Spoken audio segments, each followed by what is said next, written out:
Nuestra introducción es: el comercio exterior es un pilar fundamental en la economía global, permitiendo la circulación de bienes, servicios y capitales entre países.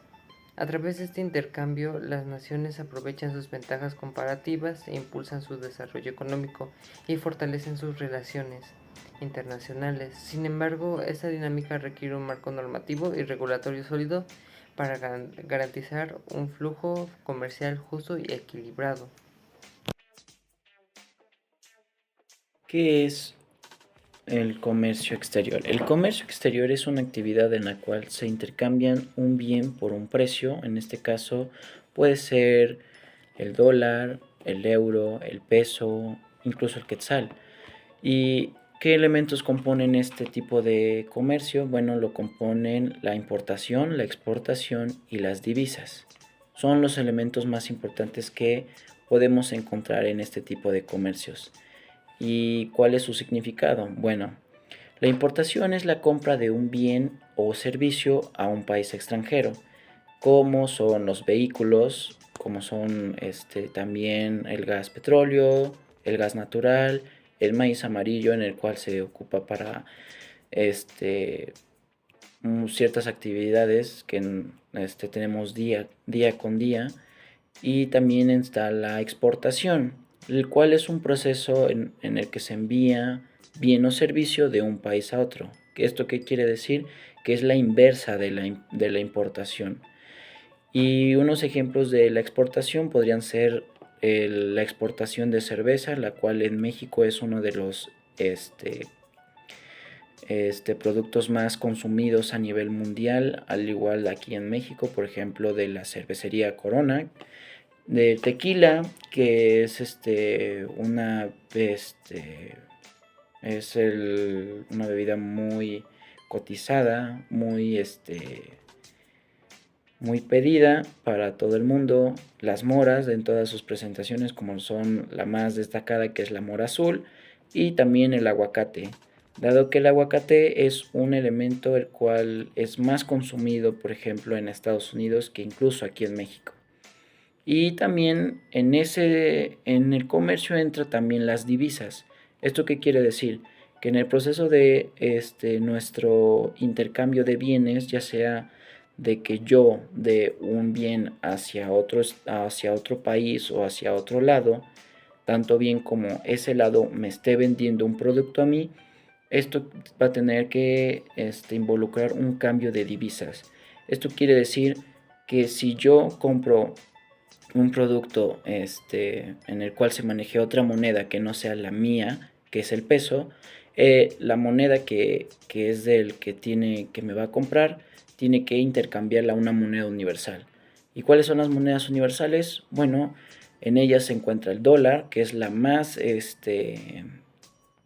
conocida y por la que más se comercia en este tipo de comercios. Se encuentra también el euro y la libra, pero principalmente está con la compra del dólar. Y esta, al tener tu pago en dólares, también se vuelve a intercambiar ahora a tu moneda.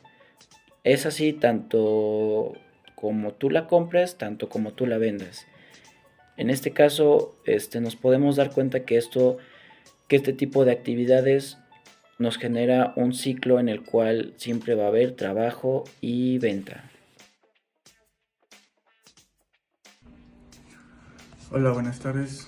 Yo les voy a presentar el tema del origen de la mercancía y las prácticas desleales.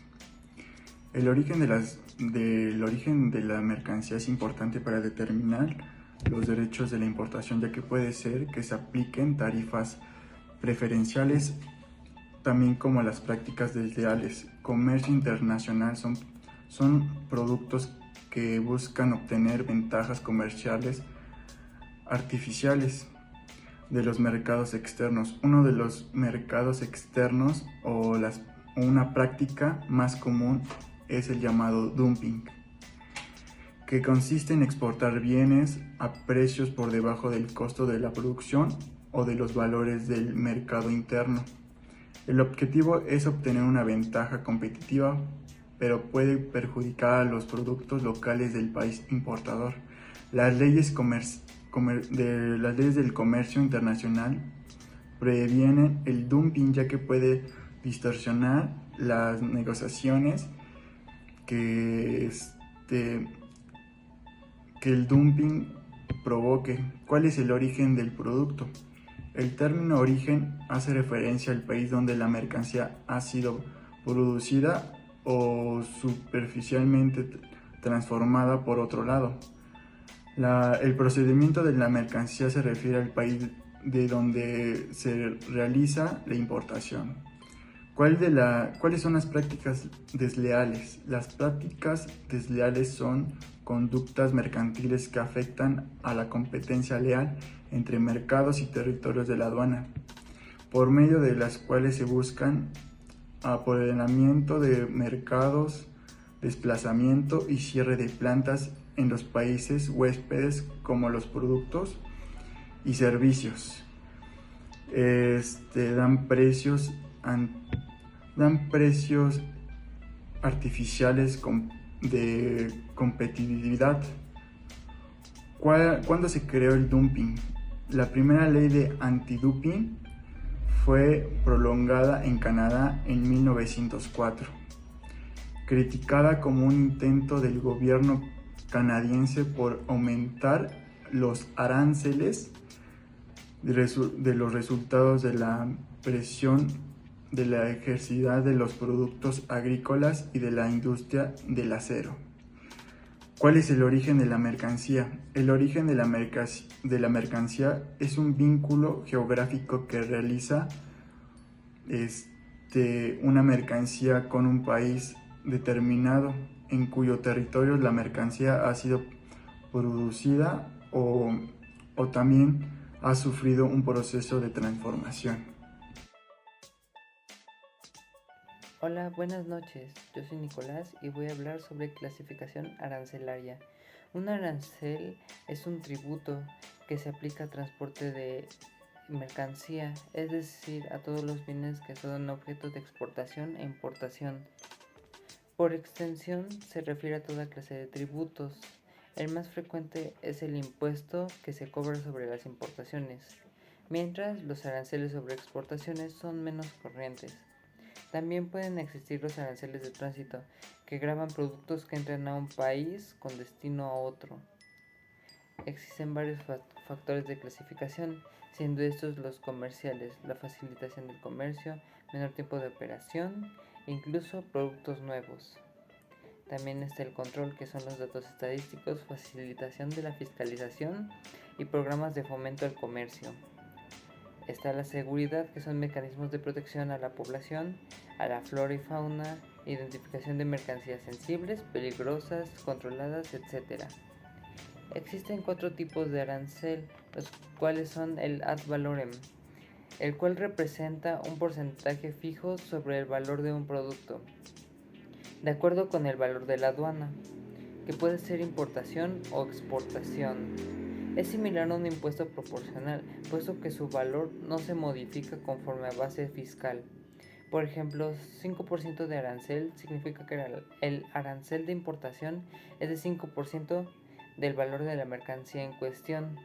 Sin embargo, si la autoridad tiene dudas o sospechas de las mercancías no tienen valor declarado, pueden aplicar métodos de valoración.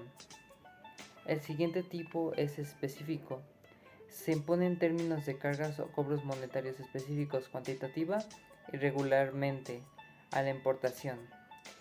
Se fija en concordancia en el número de unidades que llegan al país importador y no de acuerdo con el precio o valor de las importaciones.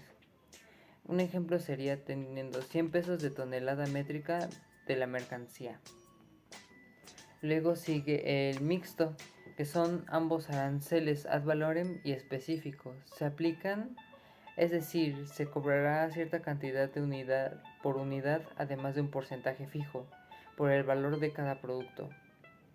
Y por último está el compuesto. Se trata de un arancel ad valorem, fijando un mínimo o un máximo de percepción. También puede ser un arancel específico que se aplicará cuando el ad valorem no alcance el mínimo o sobrepase el máximo. El arancel compuesto neutralizará la desventaja de costos de los fabricantes nacionales, que resulta una protección arancelaria otorgada a los proveedores nacionales de las materias primas, y la porción ad valorem del impuesto otorga protección a la industria de productos terminados. Además, la clasificación ya mencionada de los aranceles pueden tener diferentes modalidades, como arancel cupo, que se aplica cuando se establece un nivel arancelario para cierta cantidad o valor de mercancías, y una tasa diferente a la mercancía que exceda del monto señalado. También está el arancel estacional, es decir, que el monto a pagar por la cantidad de la mercancía que se importa y o exporta varía de acuerdo a la época o año que se realice la transacción. Seguimos con los efectos del arancel. Un arancel impuesto a una mercancía generalmente eleva su precio. Esto ocasiona un menor consumo al esperado del producto importado y por lo tanto se reducen las importaciones. Esto favorece a la industria nacional, que puede ser naciente. Se crea un comercio estratégico y sobre todo una protección contra las prácticas desleales de comercio exterior, que sin duda es lo primordial en el establecimiento de un arancel a un producto de importación. También por ello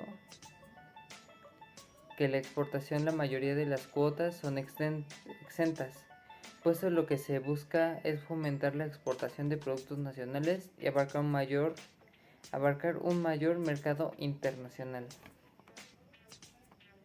¿Qué es la clasificación arancelaria de las mercancías? La clasificación arancelaria es la práctica que consiste en la asignación de la mercancía para el comercio internacional con un código numérico, llamado fracción arancelaria, para así facilitar su identificación en cualquier parte del mundo y agilizar los procedimientos aduanarios y comerciantes entre países. Este lenguaje económico universal se utiliza a nivel internacional y fue emitido por el Convenio Internacional sobre el Sistema Armonizado de Designación y Codificación de Mercancías, Convenio SA, el cual es válido en más del 95% de los países, creado por la Organización Mundial de las Aduanas, OMA o WCO por sus siglas en inglés. Su principal objetivo es poder identificar mercancías y mediante este código fijar los aranceles o impuestos, las regulaciones, restricciones u obligaciones que deben cumplirse para que los productos puedan ingresar al territorio en cuestión. Beneficios de su clasificación arancelaria y su importancia. Una de sus principales funciones de la autoridad portuaria es tener claridad y control sobre lo que entra y sale del país. Por ello, y con el propósito de facilitar los procesos de comercio internacional, es que se solicitan a las empresas que importan o exportan la clasificación correcta de su mercancía. Más de 200 países utilizan esta clasificación arancelaria y, según datos de la WCO, casi el 98% de las mercancías en el comercio exterior están clasificadas bajo los términos del Convenio SA. Por lo tanto, este lenguaje universal tiene un impacto en las operaciones comerciales, tanto importantes como exportaciones, y pueden brindar los siguientes beneficios. Puede brindar control, clasificación uniforme, evitar problemas en aduanas, agilizar el intercambio comercial, permite establecer la descripción de clasificación, codificación de productos, recopila información estadística, permite definir los siguientes datos: aranceles aduaneros, reglas de origen, impuestos internos o nacionales, políticas comerciales, tarifas de flete, costos extra de ciertos tipos de mercancías. En conclusión, Se resalta cómo el comercio internacional fomenta el desarrollo económico mediante la especialización y el intercambio, mientras que la regulación asegura equidad y sostenibilidad de las relaciones.